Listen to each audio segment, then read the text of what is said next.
எல்லாருக்கும் வணக்கம் ஃப்ரெண்ட்ஸ். நேற்றுக்கு வந்து நம்ம பேப்பர் 1 எழுதி முடிச்சிட்டோம். இன்றைக்கி வந்து பேப்பர் 2 எழுதிட்டுருப்பாங்க. இனி அடுத்து என்ன பண்ணுவாங்க அப்படின்னா, டெட்டில் ரிசல்ட் வந்ததுக்கப்புறம் டெட்டில் பாஸ் பண்ணவங்க எல்லாருக்குமே வந்து யூஜிடிஆர்பி கண்டிப்பாக கால்ஃபார் பண்ணுவாங்கன்னு சொல்கிறாங்க. அதுவும் எலெக்ஷன் பிஃபோருக்கு எலெக்ஷனுக்கு முன்னாடி வர்றதுக்கு நிறையா சான்சஸ் இருக்குங்கிறாங்க. ஸோ நம்ம அதுக்கு ரெடி ஆகிக்கலாம். ஆனால் அதில் என்னென்னா, அதில் வந்து தமிழில் கம்பல்சரி பாஸ் ஆகணும். பாஸ் ஆனால் தான் நம்மளோட மெயின் சப்ஜெக்டையே அவன் கரெக்ஷனுக்கு எடுப்பான்.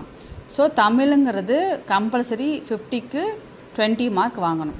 அதுக்கெலாம் பயந்துக்காதீங்க. நம்ம டெய்லி 1 by சின்ன சின்ன டாப்பிக்காக பார்த்தோம்னா கண்டிப்பாக அதில் பாஸ் பண்ணிடலாம். இப்போ நம்ம ஏற்கனவே தமிழ் படிச்சுட்டுக்கோம் இல்லையா, டெட்டுக்காக ப்ரிப்பேர் பண்ணியிருக்கோம். அப்படியே கன்டினியூ பண்ணுங்கள். எல்லாத்துலேயுமே நல்ல மார்க் வாங்கி கூடிய சீக்கிரம் கவர்மெண்ட் ஜாப்க்கு போயிடலாம். சரிங்களா? இப்போ வந்து பார்த்திங்கன்னா எழுத்துக்களின் பிறப்புலேருந்து ஸ்டார்ட் பண்ணலாம்.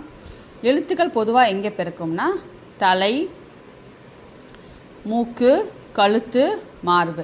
ஆடலை ஞாபகம் வச்சுங்க. தலை, மூக்கு, கழுத்து, மார்பு. தலையில் ஒரே ஒரு எழுத்து தான், ஆயுத எழுத்து மட்டும்தான் பிறக்கும். அதனால் தலை. ஓகேவா? அதை விட்டுருங்க. அடுத்து பார்த்திங்கன்னா உயிரெழுத்துக்கள் மெய்யெழுத்துக்கள் பார்க்கும்போது உயிரெழுத்துக்கள் 12ம் கழுத்திலிருந்து பிறக்கின்றன. ஏன்னா உயிரெழுத்துக்கள் என்னது? அ, ஆ, இ, ஈ அந்த உயிரெழுத்துக்கள் இல்லையா, அந்த உயிரெழுத்துக்கள் எல்லாமே கழுத்திலிருந்து பிறக்கின்றன. அடுத்து மெய்யெழுத்துக்களை வந்து வல்லினம், மெல்லினம், இடையினம் அப்படி 3ஆக பிரிச்சிருக்கோம் இல்லையா. அந்த வல்லினமில் வர கசட, தபர அது வந்து மார்பிலிருந்து பிறக்குது. ஞஞன, நம்மன அந்த மெல்லின எழுத்துக்கள் ஞஞன, நம்மன நம்ம எப்படி சொல்லுவோம்? சொல்லும் போதே பார்க்கணும் மூக்கு யூஸ் பண்ணி தான் வர மாதிரி இருக்கும். ஸோ அது மூக்கிலேருந்து பிறக்குது. இடையின எழுத்துக்கள் வந்து பார்த்திங்கன்னா எரல, வள்ளல வந்து கழுத்திலிருந்து பிறக்கின்றன. கழுத்திலிருந்து பிறக்குது. ஸோ எழுத்துக்களின் பிறப்பை வந்து இன்றைக்கி பார்த்துருக்கோம். இதிலேருந்து ஸ்டார்ட் பண்ணுவோம். 1 by 1 போவோம். ஸ்லோவாகவே போவோம்.